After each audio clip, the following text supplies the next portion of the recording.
This fort was built around AD 200 as a base for a unit of the Roman army and navy. It was occupied until the end of the 4th century, when Roman forces were withdrawn from Britain. The fort occupied a small island on the north side of a large estuary, where the rivers Ant, Bure, Yare and Waveney entered the sea. The rivers were important routes into East Anglia, where Roman and native people lived in towns, settlements and farms. The most important was a large town at Caister by Norwich, about 25 miles from here. The estuary of Roman times is now mostly dry land occupied by Great Yarmouth. Sometime after AD 260, another fort was built on the opposite side of the estuary at Borough Castle. Both forts served to protect merchant ships in the estuary and supported military operations. One of these forts is known to have been called Garryanonum. These remains, part of the fort defences and a building inside the fort, were revealed between 1951 and 1955 during archaeological excavations. We are standing inside the fort near the south gate, looking out over the defences. The fort had a strong stone wall with an earth rampart behind it, forming a square with sides about 175 metres long. There were towers at the corners and at gates in the middle of each side. In front of us are the foundations of a small square guard room, which formed the ground floor of one of the south gate's 2 towers. Stretching away from it to our right is the south wall. There were 2 deep V-shaped ditches outside the wall. An attacker crossing them would have been exposed to a hail of missiles from soldiers on the fort wall and towers. Part of the inner ditch is visible, but the other lies buried under the modern road. The fort had a garrison of between 500 and 1,000 men who fought against Rome's enemies on land and at sea. By the 4th century, their main opponents were Anglo-Saxons from northwest Europe. These raiders came silently in fast ships to plunder local settlements.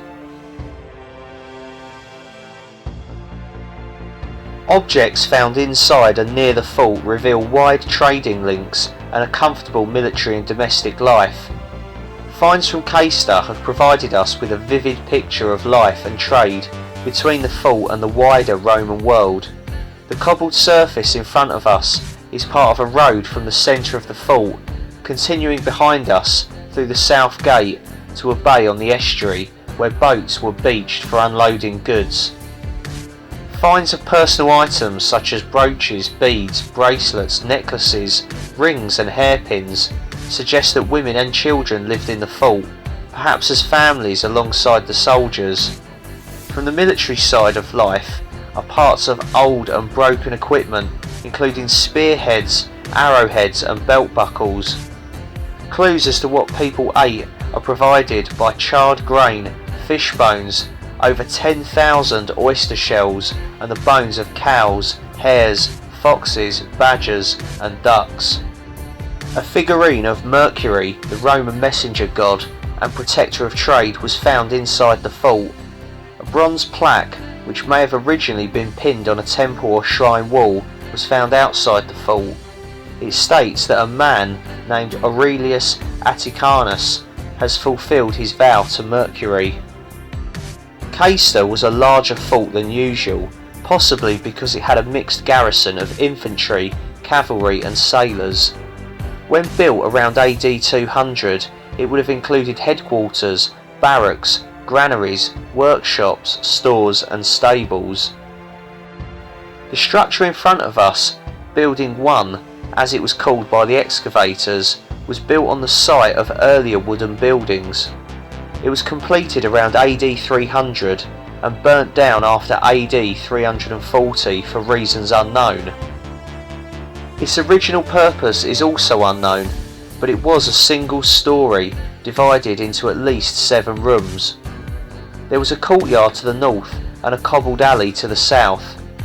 In its short life, it had many functions, some comfortable and domestic, others more businesslike, including a workshop and a butcher's shop.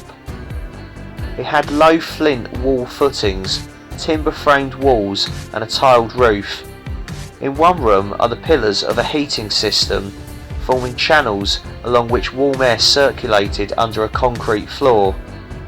Other evidence for comfortable living is provided by fragments of plaster from the inside walls, painted with elaborate designs.